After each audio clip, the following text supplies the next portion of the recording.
به اتاقم زیر این نیلی رواق، نه چپن دارم نه برزو نه تیاق.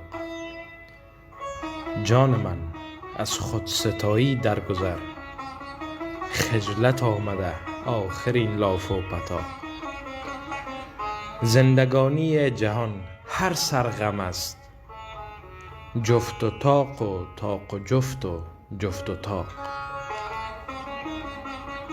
می شوی از دوستان آخر جدا، الفراق و الفراق و الفراق.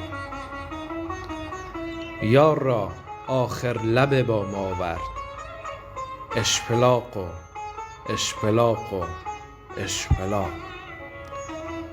ای پری رو عاشق هستم گفتمت، بی مذاق و بی مذاق و بی مذاق.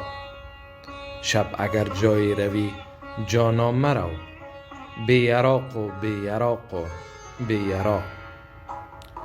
هر طرف موتر سواران را نگر، طمطراق و طمطراق و طمطراق.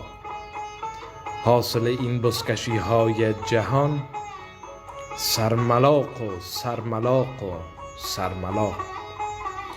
راحت جاوید آرد در بغل، اتفاق و اتفاق و اتفاق.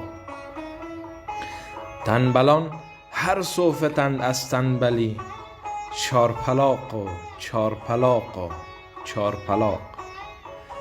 گر همه خواهی که گردی بی وقار، آشنا شو با رجب خان چطاق. ماش پلو خوردیم در جای رقیب، شور بود و دوده بوی و پرشماق. اسب گادی ناوکش از لاغری است، می دود بیچاره از ضرب شلاق.